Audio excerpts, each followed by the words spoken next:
In this video, I'm going to demonstrate how to do a one-page layout for your collage report. It's always easier to do a layout, especially with type, and when you have type elements, a headline, you have a column of type. It's much easier to work with a grid in order to help you place your elements in your layout. So the first thing I did was make a modular grid. And I'm going to demonstrate how to do that in this video. And then when you have your grid constructed, it's much easier. It facilitates your workflow in terms of doing your layout. So just to kind of, before I jump to my other file that shows how to make a grid, I just want you to look at the nature of this grid and in relation to the content and where I placed it. So your column of text needs to have sufficient white space around it, not only above and next to other elements, but within the column of type, you have to have sufficient white space between the lines of text. So when you're working with your type, you always have to have your character window out. So you can get your character window. If you click on the type tool, you'll see that you can access it here just by clicking on this little kind of like clipboard type little icon. You can also go to your window and go down to character, and you can get it that way. There's also a paragraph window where you can determine if you're going to do a left alignment or centered alignment or a right alignment or justified. I'll demonstrate those little tools that maybe you've worked with. I want to specifically talk about certain features in this character window that'll help you with doing a nice paragraph layout. So if I turn off my grid,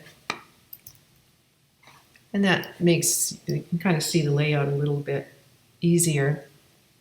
The nice thing about a grid is it's not about lining everything up to fit the grid, but the grid provides an underlying structure to your layout, and then you can work within that in order to create a balanced layout. So they're indispensable, and graphic designers use grids in any kind of layout that has to do with using type and picture elements, headlines. So in web design, in print editorial layouts, in advertisements, grids are commonly used for all kinds of publishing needs for graphic designers. If I go to my document, you'll see that under my image size window, I've set up a 8:9 document with 200 resolution. You go to your view and you make sure your rulers are accessed. They will disappear if you have them out. Get my rulers back.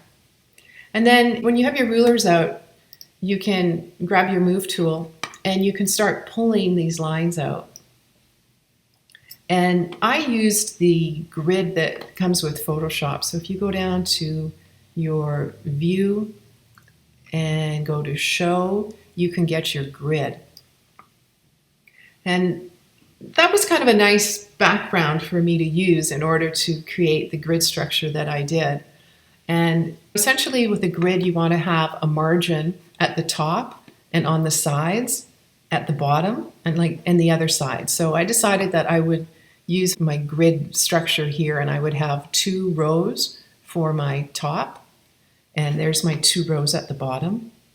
And then I would use 3 rows on both the left and the right side. So those were the first things that I laid down, were my margins around the page.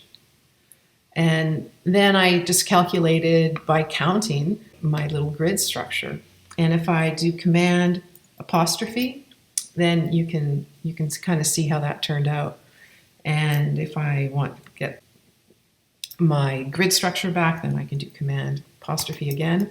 And a way to make your guides disappear is you can do Command colon, and those will disappear or come back. So I think it's easier to see when the grid is gone. Use your guides to create a grid structure, but it's kind of hard to look at after a while.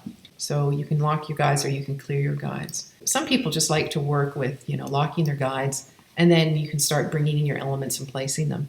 I find both the guides and the grid a little bit annoying after a while. So what I would recommend you do is take a screenshot of this, Command-Shift-4, and if you're working on the PC, then it's a little different. Oh, I have to do a nice screenshot. I want to get, my cursor just perfect. So get that. And then I'm going to go back to my collage report, and I'll turn this one off. I'll dump it actually. And then I'm going to go get my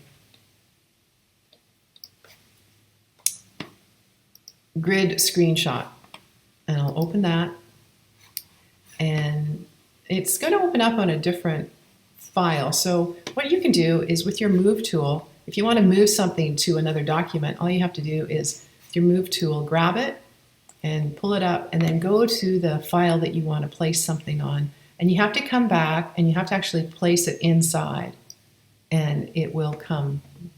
You don't have to copy and paste, you can just drag it. And then I can use my arrow tools, or I can just place it, kind of get it centered, and there it is. So I'm going to close off, and in the next video I'll just do a very quick layout demonstrating how to make a good column of text.